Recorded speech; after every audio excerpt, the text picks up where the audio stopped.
sábado, nós tivemos um privilégio muito grande como igreja de hospedar para nós, o primeiro congresso surdo aqui em Porto Alegre. Outras igrejas já fizeram isso, mas para nós foi uma primeira vez. Tivemos o privilégio de ter conosco o pastor Carlos Eduardo, mas eu queria chamar aqui, Mateus, me ajuda, quanto nós tínhamos? Deu um total de 80, chegamos a 80 surdos ontem. Como? 75 surdos estiveram aqui, ouvindo a palavra de várias igrejas, tivemos decisões, foi um momento muito especial. Passei a manhã toda aqui, graças a Deus que tinha uma equipe passando para o português o que era falado, senão não teria nenhuma função a minha presença. E uma das coisas que me tocou, eu já quero chamar para vir aqui à frente o William, que vai apresentar o pastor Carlos Eduardo, e a Ana, que vai interpretar. Então, mas uma das coisas que me tocou muito foi o pastor Carlos Eduardo, que nós vamos conhecer já. Logo antes de pregar, ele fez uma oração que eu faço com muita frequência. Eu peço assim: Senhor Jesus, abençoa os meus lábios. E ele orou: Senhor Jesus, abençoa as minhas mãos. Óbvio, mas para mim foi assim, é claro, né? Porque é justamente o meio de comunicação dele. Então, o William tem uma palavra para nós, e logo depois ele pode apresentar o pastor Carlos Eduardo, e ele pode... para ela. Não. Desculpa.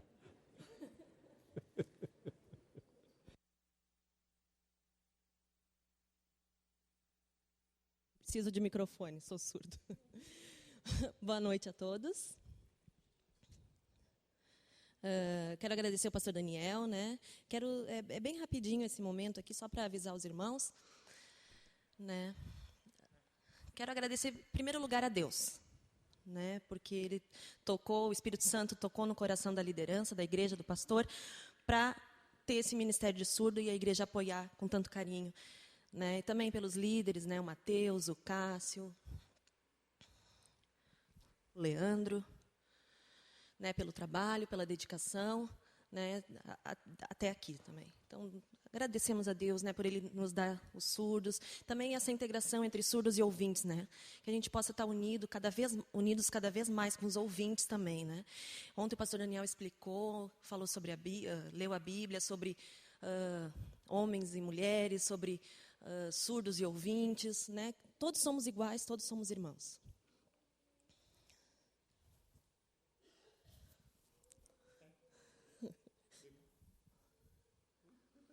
Então, hoje é um momento muito bom, né? Eu quero agradecer também o pessoal que nos ajudou na cozinha, né? A Karina, os pais da Karina. Teus pais estão aqui, Karina? A Ruth e o Lima. Fiquem em pé, por favor. Fiquem em pé. Então, o pessoal, a Sabrina, não sei se a Sabrina está aqui. Acho que ela está no Conde Criança. Também o Lucas, que nos ajudou no som. O Lucas, né, que passou o dia todo aqui com a gente, né, e conseguiu manter um contato com a gente e cuidando do som para nós. Também a comissão dos surdos, né, que ajudou. E agora a gente esqueceu de um presentinho para o pastor Carlos Eduardo, né? A gente queria dar uma lembrança, a gente esqueceu em casa. Depois a gente te dá. É algo aqui do Rio Grande do Sul para que ele não esqueça aqui do Rio Grande do Sul. Que ele possa voltar para o Rio de Janeiro e lembrar, e que Deus continue abençoando a vida dele. Nossa, a pregação dele foi muito boa, nos alertou, né? E ele pregou na nossa identidade, né? Com a nossa língua. E então ele pôde nos ensinar e a gente pôde aprender, e a gente vai continuar aprendendo, né? Para que possa aumentar o grupo de surdos, para que a gente possa ajudar mais surdos se salvarem, né? Porque os surdos estão no mundo e precisam de Jesus. Então ontem o pastor Carlos Eduardo explicou sobre isso, da importância da gente evangelizar, chamar os outros surdos, porque o surdo a gente precisa acordar sobre isso, né? E obrigado a cada um também. Chamar o pastor Carlos Eduardo e a família. a filhinha é surda também. E tem mais um filho que ficou no Rio de Janeiro, que tem 13 anos.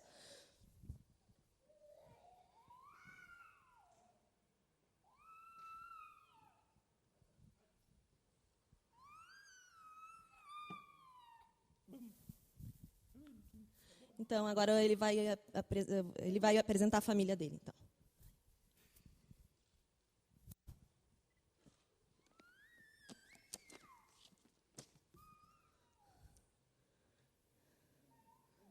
Boa noite a todos, a paz do Senhor esteja com vocês, amém? Eu quero agradecer a Deus, né, pela oportunidade, pelo convite que vocês né, para eu estar aqui pregando para os surdos. Também agradecer ao pastor Daniel, que deixou eu estar aqui agora e me concedeu esse espaço para eu estar pregando. Eu agradecer a liderança da Igreja Conde, também os líderes, o Mateus, o grupo todo. Eu quero agradecer a todos, de verdade. E ontem a gente teve um momento muito abençoado, né? Deus abençoou, a gente sentiu a unção de Deus aqui nesse lugar. Quero apresentar minha esposa, Fabiana, e a minha filhinha, é surda. E eu tenho mais um filho mais velho, que tem 13 anos, é ouvinte, mas é fluente em Libras. A minha família é surda, toda a minha família é surda, né? Eu vi, né... a minha esposa é a mais linda de todas. E a minha filha também. Me desculpem. E eu dou graças a Deus e aplaudo a Deus por isso.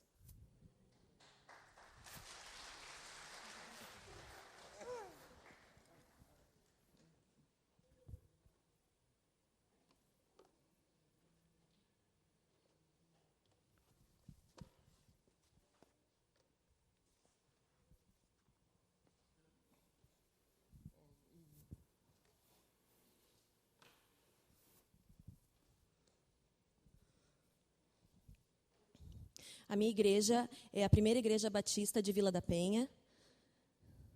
Eu sou pastora há 12 anos. E temos muitos surdos lá, temos 120 surdos lá na igreja. Os surdos vêm de longe, de ônibus, né? E então a gente pensou em criar um curso de Libras, né, para facilitar para que as igrejas mais próximas possam receber esses surdos, né? Porque eles vêm de muito longe, né? Então, no culto enche de surdos, né? Quase 150 surdos na igreja. E aí eu prego, né, toda quinta-feira. Sexta-feira a gente faz discipulado, estudamos a Bíblia. E também sábado eu faço visitação nas casas e domingo de manhã tem a EBD. Aqui não tem EBD? Eu cheguei aqui e fiquei espantado que não tem EBD aqui. É obrigado a ter EBD. É obrigado. Eu sou duro, desculpa, viu? Desculpa, mas eu sou duro. Né? Mas eu respeito vocês, tudo bem. Mas assim, então a gente tem o grupo, né? A gente faz a EBD conforme as idades, né? Adultos, jovens, crianças. E aí tem o culto inclusivo, né? Que tem surdos e ouvintes. E à noite também o culto, né? O pastor prega e aí tem a tabela. Às vezes eu prego, às vezes outro pastor prega, às vezes outro pastor prega e a gente vai fazendo a troca.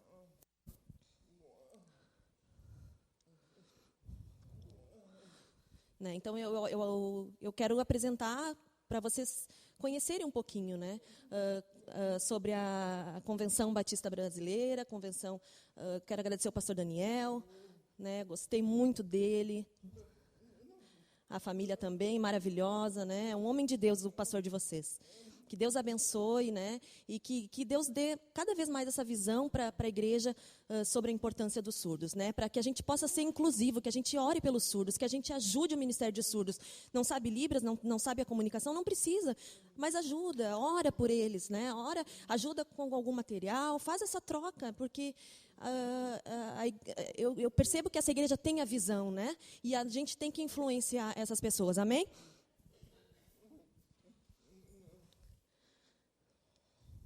Então, agora a gente vai, peço que abra a Bíblia em Lucas, capítulo 7, versículo 11 até 17.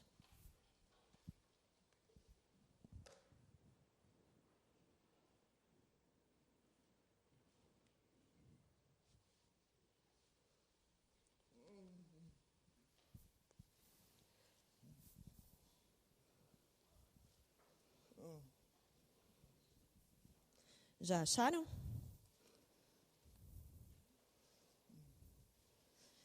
E aconteceu, pouco depois, ir ele à cidade chamada Naim, e com ele iam muitos dos seus discípulos e uma grande multidão. E quando chegou perto da porta da cidade, eis que levavam um defunto, filho único de sua mãe, que era viúva. E com ela ia uma grande multidão da cidade. E vendo-a, o Senhor moveu-se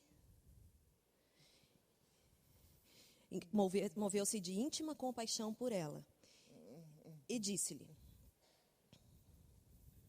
não chores. E chegando-se, tocou o esquife e disse: mancebo, a ti te digo, levanta-te. E o defunto assentou-se e começou a falar. E entregou-se à sua mãe. E de todos se apoderou o temor e glorificavam a Deus, dizendo: um grande profeta se levantou entre nós, e Deus visitou o seu povo. E correu dele esta fama por toda a Judéia e por toda a terra circunvizinha. Amém? Vamos orar?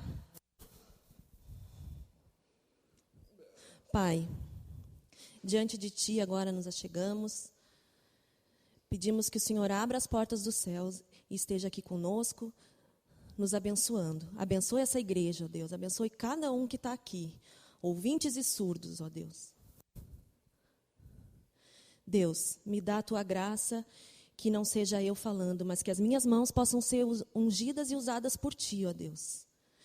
Que o Senhor unja também o coração de cada um, também da intérprete, da Ana Beatriz, unja os lábios dela, ó Deus, que ela possa traduzir conforme a Tua palavra, Pai. Toca no coração de cada um, Deus.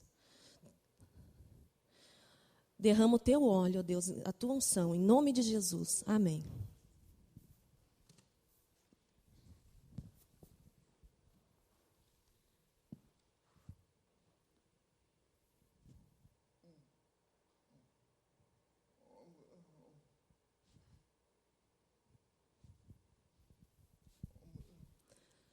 Então, a compaixão, o assunto é a compaixão de Cristo. Então, a gente leu, né, e a gente viu verdadeiramente o que a Bíblia diz, que, né, a gente pôde ver e entender o quê? Vocês aceitam que a Bíblia é a palavra de Deus? Então, em Mateus, agora a gente pode ler, então, em Mateus capítulo 9, versículo 36 e 38.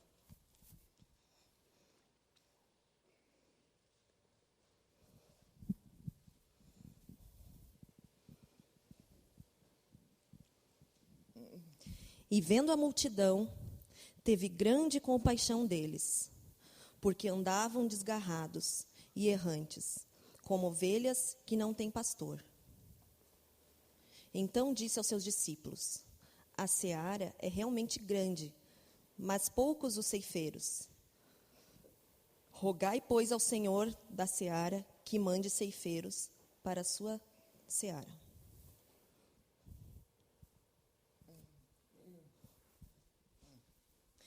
Então, Jesus, né, ele chegou, ele veio ao mundo, ele chegou e viu o povo, né, as suas ovelhas estavam espalhadas, estavam todas espalhadas. E o que Jesus fez? O que Jesus sentiu? Jesus via as pessoas sofrendo, o povo, a multidão.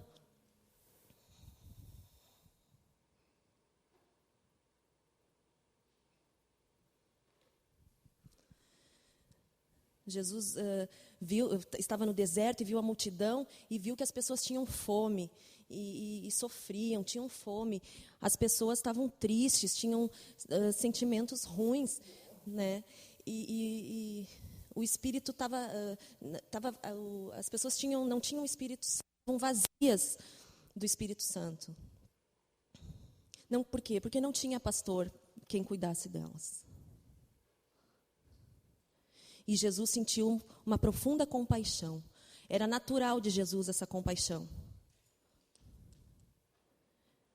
E Jesus queria, então, demonstrar essa compaixão pelas pessoas. E o que ele fez? Ele morreu na cruz por cada um, demonstrando esse amor. Ele fez esse sacrifício. Ele aceitou morrer para salvar a cada um dos pecados. Então, cada um tem valor diante de Deus. Deus ama muito cada um. Na história, né, da viúva, não é só uma historinha, é verdade. O filho da viúva, ela era sozinha, não tinha família, tinha perdido tudo, não tinha ninguém, ela era sozinha. Tinha um filho e esse filho morreu.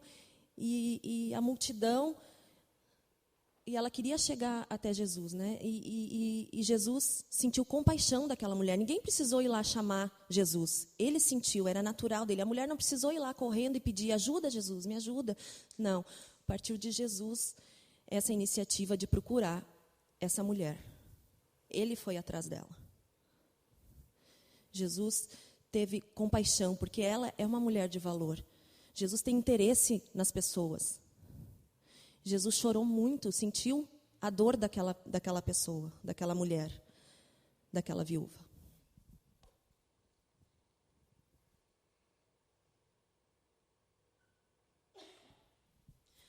O rapaz, esse filho,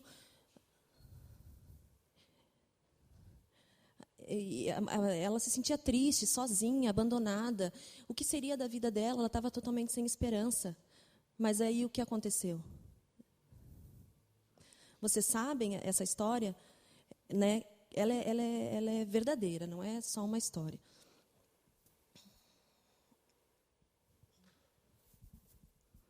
A gente vê, né, por aí a tristeza, as pessoas, o mundo triste por causa do pecado.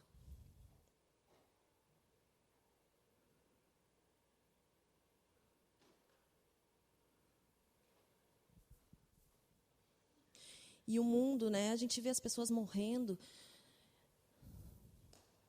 maridos, esposas, filhos, tios, primos, vovó, amigos. As pessoas morrem e tem pessoas que choram, se desesperam, ficam tristes, se sentem mal, um sentimento profundo de perda, sentem saudade. Tem pessoas que vão ao cemitério, sentem muita saudade daquele familiar, daquele amigo. Eu participei do grupo da Cruzada e eu fui num hospital fazer visitas junto com surdos. A gente foi evangelizar no hospital, porque eu sou pastora, eu tenho a carteirinha, eu posso entrar no hospital para fazer visitas. E aí eu fui com a intérprete junto e tinha lá os leitos, né, pessoas doentes. E tinha um homem que estava com tuberculose. E eu comecei a pregar para esse homem. E ele, muito fraco, mas aceitou a Jesus. Aceitou ao apelo. E eu disse: eu posso orar por ti? Tu tens certeza que se tu morrer, Jesus vai te chamar? Ai, mas eu não quero morrer, diz ele. Eu tenho medo de morrer. Mas como? Eu não quero morrer, eu quero continuar vivendo. Porque o mundo, as pessoas não querem morrer. A morte nos apavora.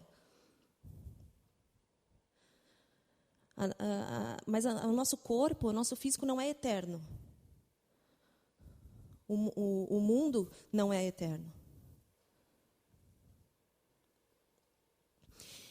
Mas as pessoas que são salvas não têm esse sofrimento eterno, porque Jesus já salvou. Mas o mundo que não conhece a Cristo sofre, e sofre muito com isso porque não conhecem Jesus, não tem a esperança da vida eterna. Tem uma vida vazia, afastada de Deus, longe de Deus. Mas nós crentes temos a felicidade e a esperança de que Jesus mora e habita no nosso coração, e o Espírito Santo está conosco, nos dando paz. E nós sabemos que, é claro que nós vamos morrer um dia, mas a gente acredita em Jesus. E Jesus já morreu. E no terceiro dia ressuscitou. E no futuro nós também seremos levados aos céus.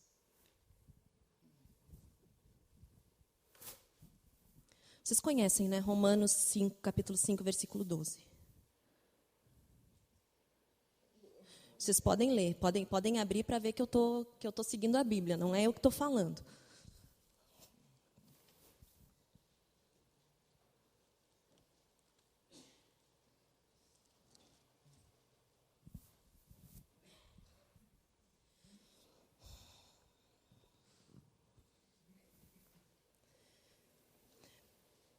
Pelo que, como por um homem entrou o pecado no mundo, e pelo pecado a morte, assim também a morte passou a todos os homens, por isso que todos pecaram.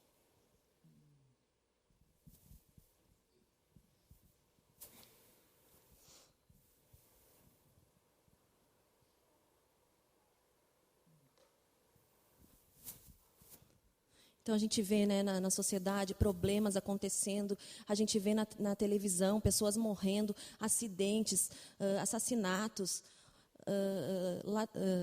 roubos, pessoas indo para o hospital, brigas. E a sociedade cheia de problema, violência aumentando cada vez mais. Por quê? Porque é igual a história da viúva, que estava triste, chorava, se sentia sozinha, abandonada, sem esperança, sofrendo. E até hoje isso dura, esse sofrimento continua. As pessoas sofrem, se sentem mal, se sentem amarguradas, têm uma tristeza profunda, um desespero, sem esperança, é verdade? Até hoje é assim. Quando o mundo acabar, essas pessoas não têm a esperança da vida eterna.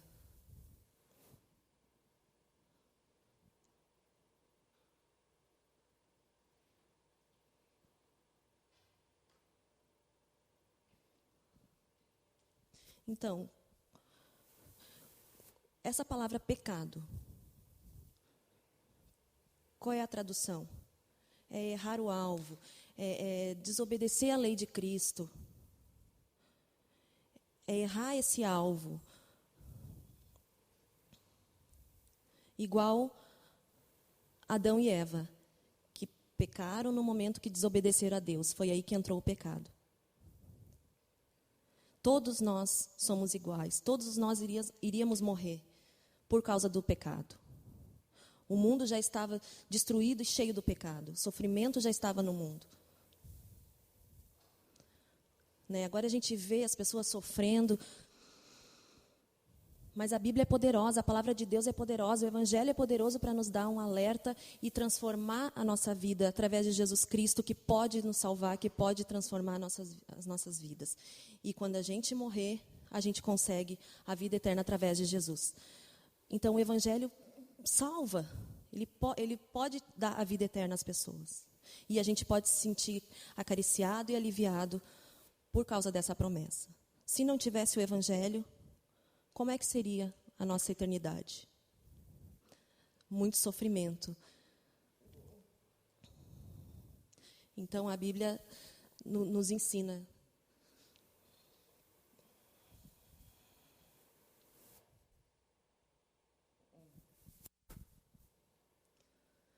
que o pecado é o grande assassino. Ele veio para roubar, para nos adoecer, para nos dar doença, nos dar... por isso temos doenças, tantas doenças hoje se espalhando.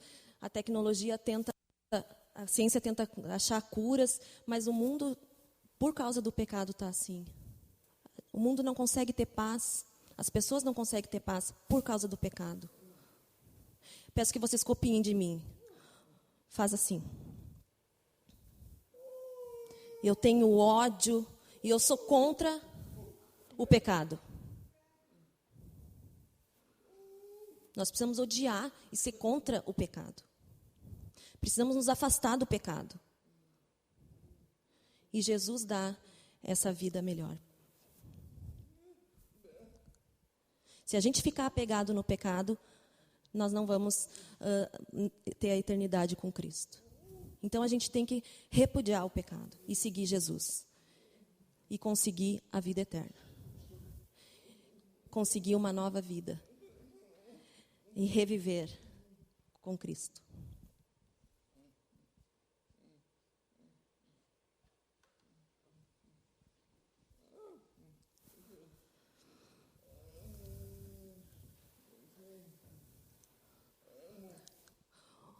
O amor não...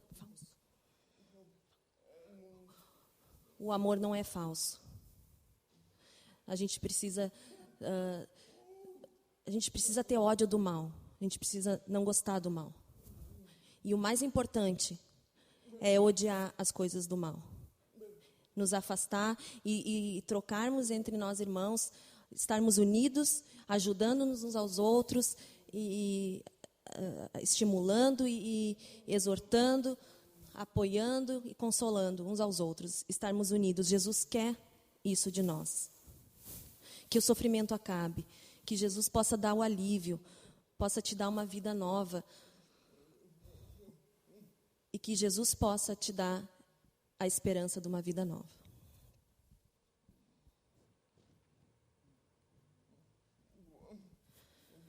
Quão profunda é a compaixão de Jesus Cristo, nosso Senhor.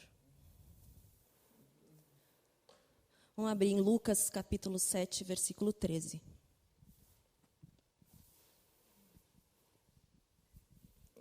E vendo-a, o Senhor moveu-se de íntima compaixão por ela e disse-lhes: não chores.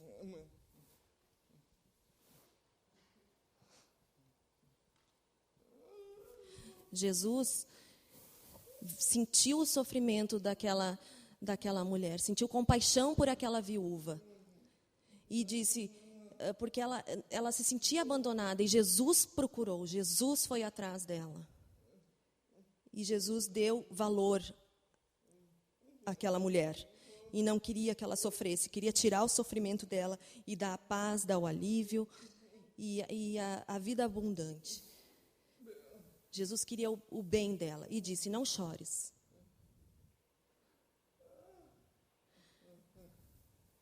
E Jesus faz isso. Ele seca todas as nossas lágrimas e transforma nosso sofrimento em alegria, o nosso choro em riso. E Jesus tocou e ressuscitou. E quando aquela mãe viu aquele filho, ela abraçou, muito contente.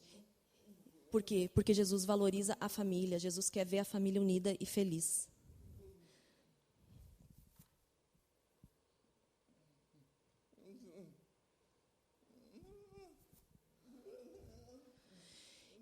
Então, o infinito poder de Jesus Cristo, que é único.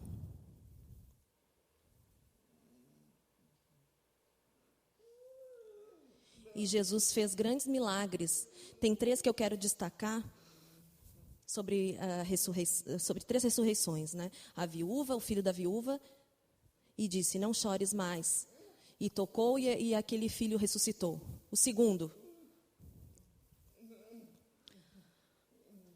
a filha de Jairo. A família toda estava triste porque tinha perdido a filha. Jairo correu, viu Jesus, encontrou Jesus e disse: por favor, me ajude, a minha filha morreu.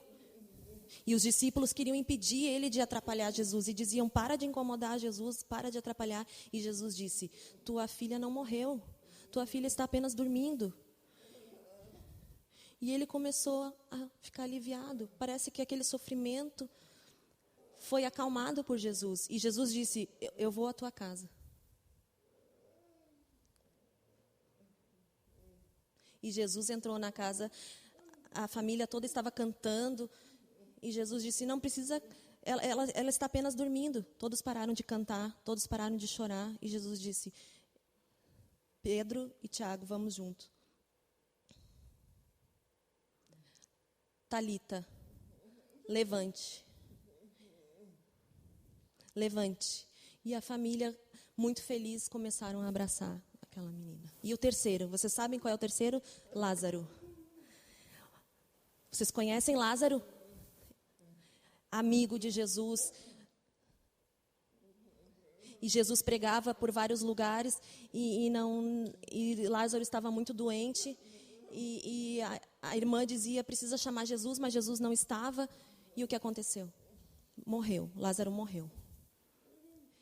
E quando Jesus chegou na cidade, a irmã disse: como eu fiquei esperando pelo Senhor? Meu irmão já morreu agora, como assim? E Jesus respondeu: calma, você confia em mim? Eu sou a ressurreição. Eu me arrepio de quando eu leio isso. Eu sou a ressurreição. Vamos lá. O grupo de fariseus estava lá. Ah, Jesus fez um milagre impossível, já tá morto há 3 dias, já não tem mais como. O espírito dele não está mais, mas Jesus é poderoso. Jesus é poderoso. 1 mês, 1 ano, 1 dia, Jesus é poderoso para ressuscitar.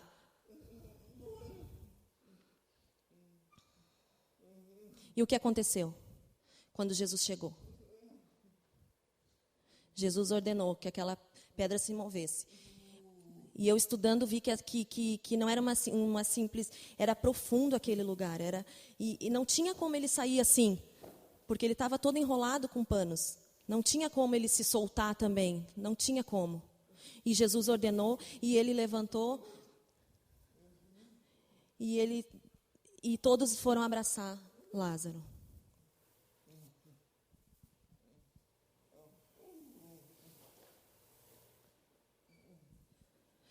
Vocês podem ler então João 5, 28 e 29.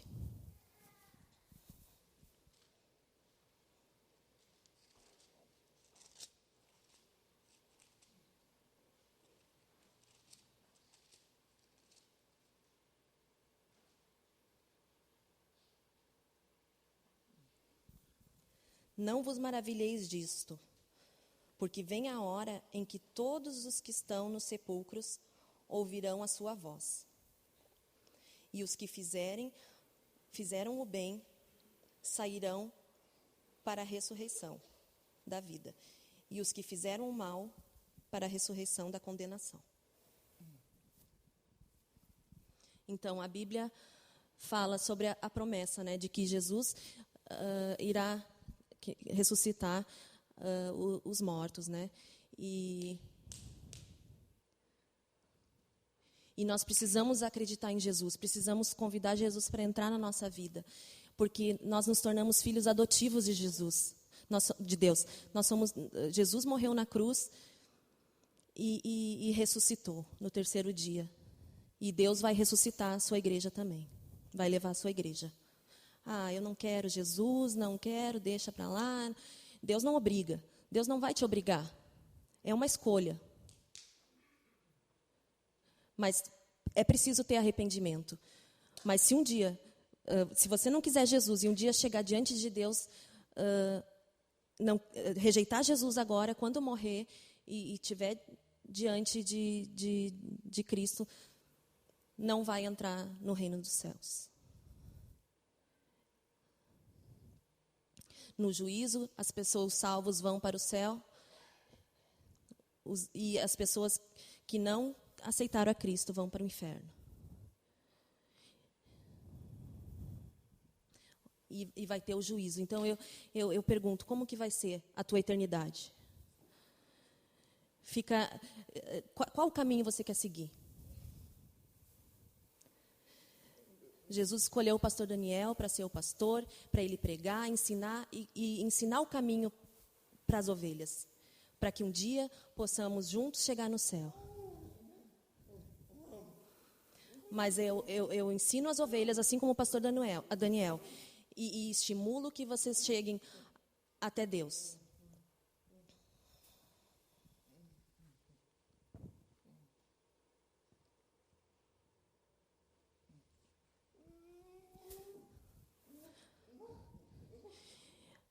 Então, nós iremos ressuscitar. Vocês podem ler em João capítulo 5, versículo 21.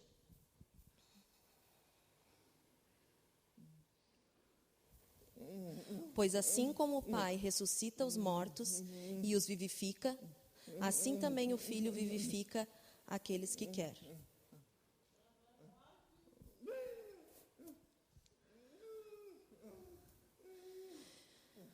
Se um dia nós morrermos, mas somos filhos de Deus, nós vamos ressuscitar e ter um corpo glorificado, igual ao de Jesus. Um corpo transformado, uma vida eterna com Jesus, onde todos nós estaremos juntos.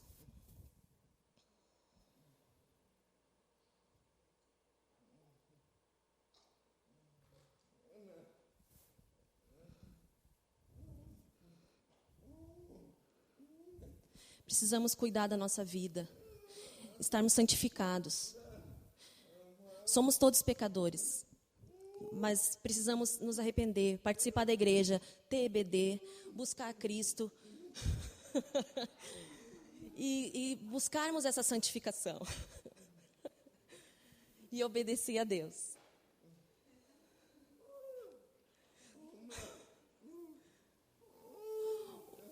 O ourive, né? Que quer achar o ouro. E aí aquele fogo, né, refina aquele ouro e eles colocam ali e ficam vigiando e aquilo vai se derretendo e vai se transformando numa algo precioso. É igual Jesus quer fazer. Ele quer fazer isso na nossa igreja, nas nossas vidas. Ele quer limpar, nos purificar, cada um de nós. E quando Jesus voltar, Ele quer nos buscar, quer buscar cada um de nós e nos levar para o céu. Amém? Amém. Muito obrigado, pastor Daniel, por essa oportunidade. Deus abençoe cada um de vocês. E eu quero encontrar todos no céu um dia, unidos. E dizer, oi, pastor Daniel. Oi. Onde nós vamos falar todo mundo a mesma língua e Jesus vai chamar por cada um de nós. Que Deus toque o coração de você, em nome de Jesus. Amém. Vou chamar o pastor Daniel.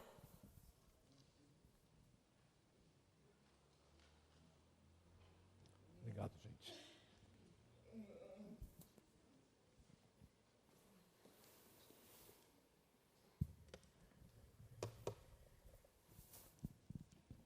Eu imagino que para muitos de nós fica a pergunta assim, né, é assim que eles entendem o nosso culto?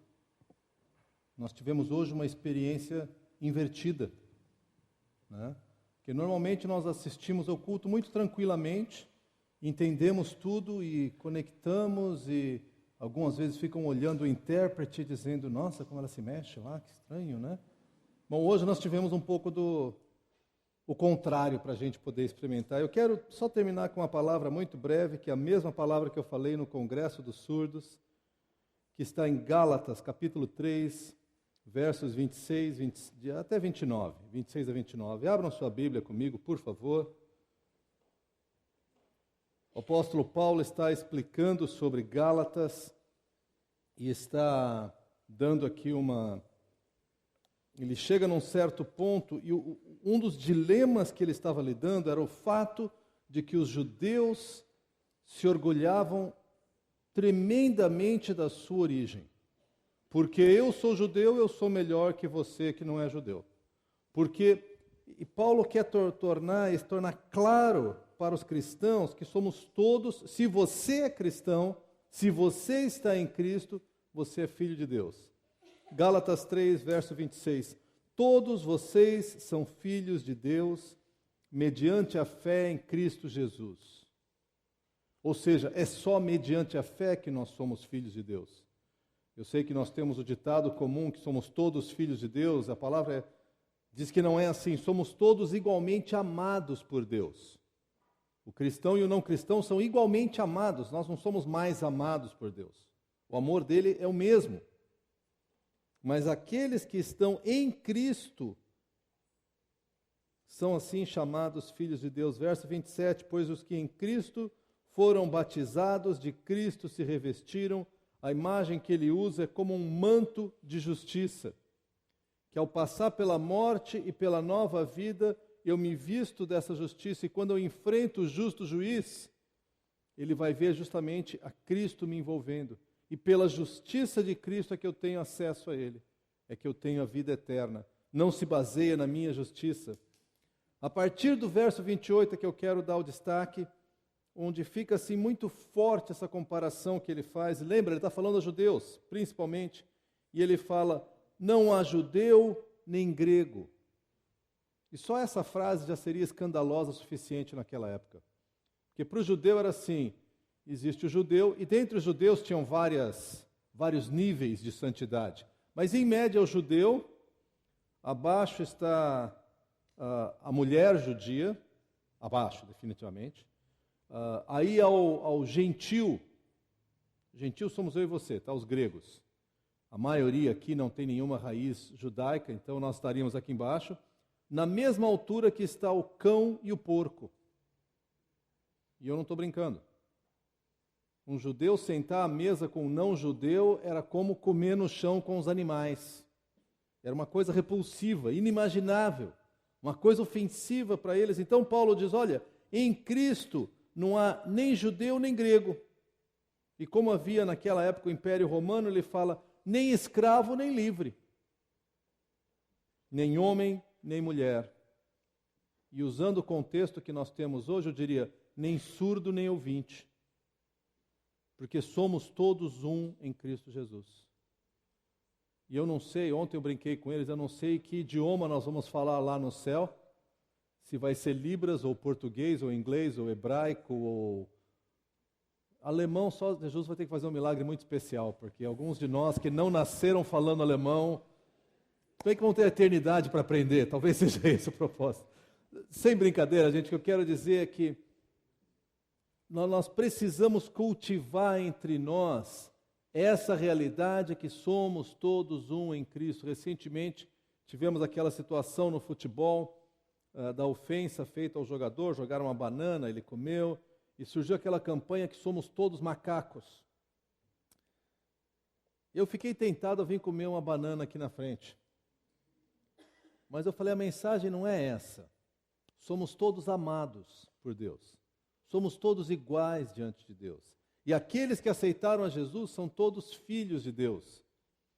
Macaco é só criatura, tá? E eu não quero pegar esse como padrão daquilo que somos. Porque nem o jogador, nem o Neymar, nem os outros são macacos, como eu também não sou, nem você é. E não é uma questão de mérito ou demérito, é unicamente o fato que nós somos, e a Bíblia torna claro que somente o ser humano é criado à imagem e semelhança de Deus. Somos todos criados à imagem e semelhança de Deus.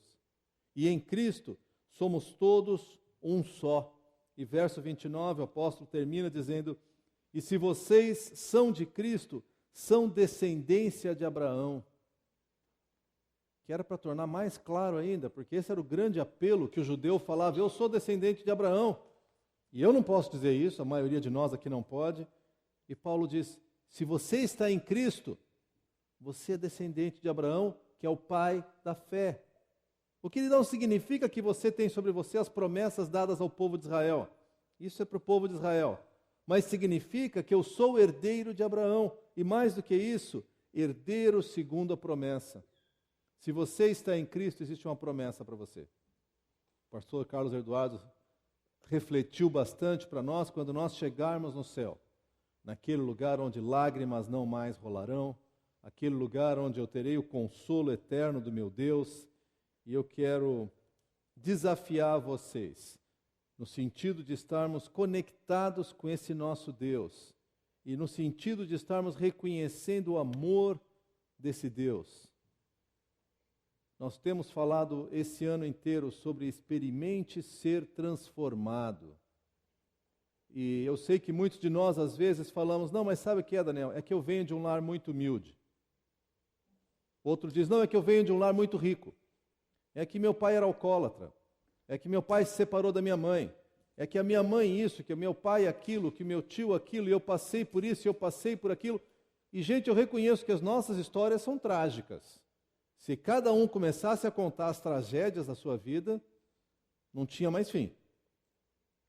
E eu não estou menosprezando isso, mas o que eu quero dizer é que em Cristo nós temos oportunidade de sermos nova criatura. E quem fica tentando nos prender ao passado é justamente o diabo. E fica falando, não, mas você não é tanto quanto aquele. Eu tenho brincado algumas vezes com a expressão de que toda comparação é do diabo. E talvez não seja, a Bíblia não fala isso, eu creio que é. Porque o tempo todo eu estou me comparando. E não importa quanto eu tenha de dinheiro, eu sempre falo, mas eu queria ter o que o outro tem. Eu queria ter um pouquinho mais. Eu queria ter algo mais, eu queria ser um pouco diferente, e eu estou sempre me comparando. Isso é que eu acho que é do diabo, essa comparação pessoal em que eu estou me sentindo menos que aquele, mais que aquele outro. Queridos, em Cristo, nós somos um só. Não há judeu, não há grego, não há escravo, não há livre, não há PhD, não há analfabeto, não há preto, não há branco. Se você está em Cristo, você é meu irmão, herdeiro de Deus, filho de Abraão. Vamos orar? Senhor, muito obrigado pelo teu amor. Muito obrigado porque o Senhor nos permite ser desafiados, Pai, pelas diferenças que nos cercam. O Senhor nos permite ser desafiados, Pai, por essa nova realidade de habitarmos em Cristo. Muito obrigado pela tua compaixão por nós, que o pastor Carlos Eduardo destacou com tanta clareza. Nós somos um em Cristo porque o Senhor teve compaixão de nós, porque o Senhor veio nos alcançar, porque o Senhor tocou o nosso coração e o Senhor nos convida a uma vida renovada. Pai, eu quero rogar que o Senhor continue trabalhando no nosso coração, nos permitindo experimentar a transformação que o Teu Espírito Santo faz. Queremos Te agradecer pela experiência que os nossos irmãos surdos tiveram no congresso. Obrigado pela palavra que o Senhor nos trouxe e queremos consagrar a Ti, Pai, não só esse culto, o restante do nosso dia, mas toda essa semana. No nome de Jesus é que nós oramos. Amém.